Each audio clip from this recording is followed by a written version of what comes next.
Finlay Carson is an MSP, plus he is the conservative spokesperson for digital economy, animal welfare, and biodiversity. Is that right? Yeah. So, Finn, welcome to our event, and the floor is yours, sir. Thank you very much. Good evening, everybody.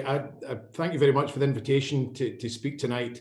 As if you've already heard, I've just come back from paternity leave, so I'm a bit rusty. My brain's not quite working right. So what I thought I would do, I would rush through some notes I've written down, but I think it's important that I don't do all the talking. From my point of view, it's important that actually you get the chance to ask me some questions, and I'll certainly do my best to answer them. My background is I've only been in politics since the last election, which is 5 years ago. It seems about 20 years ago, but I come from a background of living in a very rural area.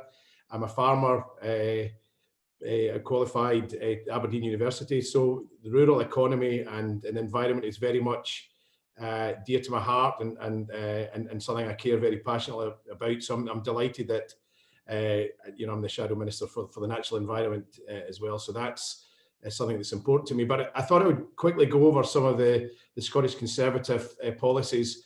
But please stop me when I'm rabbiting on, because I'd certainly want to leave enough time to answer some questions. As we know, I think the climate change is the greatest challenge of our time. We've already seen our overheating planet lose a staggering 28 tons of ice from its ice sheets and glaciers, and sea levels are rising. We've seen the recent heat waves in Siberia, which have brought forward forest fires and the permafrost melting. And these sort of things would have been impossible in a world which we saw the pre-industrial levels of carbon dioxide far more controlled than they are now. The deforestation of the Amazon forest between 15 and 17%. We're almost at the point where there'll not be enough moisture recycling through these trees, and the rainforest will dry out. So we're critical position with that as well. And we've got more than 500,000 species on land which have insufficient habitat for long-term survival. And one of the figures that David Attenborough has told us so often is that there'll be more plastic in the sea by weight than fish by 2050. And that's something that really brings it home. But the Scottish Conservatives absolutely believe in protecting and enhancing our natural heritage, but we must do more than just repair it. We must also improve the environment. And we believe, like so many others of any political colour, that it's our duty to the next generation to leave Scotland in a better place than we found it in. So we're committed to deliver a Scotland that produces more but wastes less, a Scotland that builds and heats more homes without destroying green space or polluting our planet. A Scotland where we work with our farmers and communities to restore a landscape, and a Scotland where everyone and everywhere can see the benefits of our vast natural capital. I believe that our approach will provide Scots with a greener, fairer and more pleasant land that we can call home. We set ourselves that task because we do face the greatest challenge of our time, and it's for this generation to tackle it. At a time when the global economic demands and environmental systems are under intensive pressure, we absolutely need a new approach. We can't any longer consume our natural resources at the current rate because it's completely unsustainable, and no longer can we think of economic development as competing against environmental protection. So our approach to the environment and climate change is founded on three key principles. The first is that we believe climate change is one of the biggest challenges we face, and we need to show strong leadership on a world stage to reduce global emissions. The second is that in the long term, resources prices will increase, and moreover, access to these resources will become less reliable. So by decreasing our reliance on products which are manufactured abroad, we can reduce global emissions, but also grow the economy and create jobs here in Scotland. And the third is that we need to look holistically at our management of the environment. And that means making business cases, but also recognising that certain projects that business case won't be viable for in the future.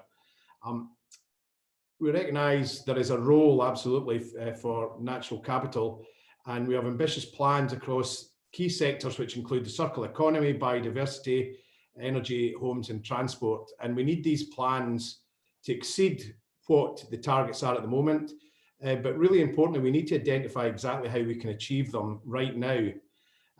We will prioritise behaviour change, technological advances, big data, innovation, all in order to tackle climate change, but also to boost biodiversity, grow the economy, create more, but better jobs, and ensure that new ideas are delivered for the benefits of Scotland. And the circular economy is key to the economic system, where resources are used for as long as possible at their highest utility value in order to extract the maximum benefit from them. And in Scotland, that would create more jobs, more skilled jobs, and close the productivity gap, as well as help to reduce the income inequality that we see at the moment. As you know, the circular economy adopts a new business model. So for example, you've got Philips, who used to make light bulbs, but they now provide a pay per lux service. So you buy light as a service rather than consuming light bulbs. And we've got Cisco, who is a subscription service for children's clothes. The idea behind that is that, for example, for those of us who are into DIY, the average power drill is only used for about between 12 and 13 minutes over its entire lifetime. So the idea is simple. So that the next time you need a hole drilled in your wall, rather than buying a power drill, you should simply borrow one or rent one, or at the very least acquire a pre-used one, either from a neighbour or potentially from a community-led centralised lending pool. Because doing so would not only save the materials embodied in the new drill itself, but also the resources used in manufacturing. Because general estimates suggest that for every tonne of product that makes it to the UK market, it requires 10 tonnes of fuel and resources to produce it, and a figure that rises to 100 tonnes if we include water. So when it comes to the power drill in particular, 91% of the drill's environmental impact occurs in the materials and the processing phase, but only 2% when it's actually in use. Love your clothes. We know that every year an estimated 336,000 tonnes of used clothes get thrown in the bin in the UK. And there's absolutely no need for any clothing or textiles to make it into the bin and ultimately, in many cases, into landfill at significant environmental loss. And it's a missed business opportunity. On average, almost a third of clothes worth over £1,000 per household haven't been worn in the last year. So there's huge potential for consumers to get more from what they already have. Buying clothes that last and care and repair and donate and share unwanted is a really important subject we should be looking at. And there's the charity Love Food Hate Waste, which aims to raise awareness of the need to reduce food waste and helps us all take action. And it shows some very practical ways that we can avoid food waste. Throwing away good food costs the average person in Scotland around £200 and the average household about 460. So we need to look at how we can maximise value in our shopping list, how stores can deliver food correctly, and how we can use leftovers. So certainly for Scottish businesses, the implementation of a circular economy model will show quite quickly how assets, by improving their use and their ability, is there to control supply chains and manage long-term costs to individuals and businesses. And for consumers, the opportunity and flexibility to reduce costs, and for the environment, it minimises some of the negative impacts of the throwaway and the single-use systems that we're all getting used to. So to fully transform into a circular economy, we absolutely need to refocus the government's intervention at the moment. We need a government that will lead on technology advancements, education, behaviour change, and the creation of a circular economy together could potentially give the economy an estimated £3 billion of a boost. So our policies would include the creation of a Centre for Circular Economy Excellence, which would help establish a Circular Economy Education and Skills Academy, which would link in with our education sector. The creation of an Institute of Reuse, which would foster and encourage reuse activities in business and the third sector. We develop a design academy to look at Scotland's best designers to foster collaboration with businesses and academia to look at how we can best make products. We'd have a circular economy award scheme for businesses, public sector, which would recognise best practice and innovation and encourage early adopters. And really importantly, we would ensure that the public sector, who are often risk averse, would procure and it would align with the circular economy to make sure services and products should be the first choice in procurement to help pump prime the circular economy market. On the natural environment side of things, we all value our rich biodiversity and natural resources of Scotland, and we believe it's essential to maintain those and to restore them to the highest environmental standards. We have some of the most diverse and spectacular natural landscapes in the world, and the following measures hopefully would enhance our landscape and help mitigate flood risk, boost tourism, and ultimately help the environment. So we would like to see restoring more natural landscapes and enhancing the ecosystem. Progress has been slow in planting trees up to now, so we'd like to see woodland creation targets that start to be met, but we'd like to address the issue that little consideration has been given to the quality of woodlands necessary to promote biodiversity. We believe it needs to be the right tree in the right place. We don't want massive forests of Sitka spruce, because when you look at the carbon capture potential, native broadleafs are far better than Sitka spruce. So we need to make sure we're planting trees for the right reason. And too many of our beaches, lochs and rivers suffer from poor water quality, and we need to take action to reverse that trend, make sure we clean up our beaches and improve inland waters. So we would commit to further new quality woodlands, but a focus on biodiversity. We would establish new national parks. That's one of my campaign aims, is to see where there's local support. We need to commission feasibility studies, because they're a great way of delivering environmental and biodiversity targets. We'd want to see improvements in water quality. We want to realise the potential of Scotland's blue carbon stocks by protecting seagrass meadows, kelp forests, and ensure we protect our cold water coral reefs. We need to create new phosphorus and priority substances recovery programmes to ensure that we prevent the loss of valuable resources from our environment. And really importantly, we need to protect our wild areas, especially those that have got designations which are of worldwide importance. We are blessed with rich biodiversity of flora and fauna, and we are committed to protect it.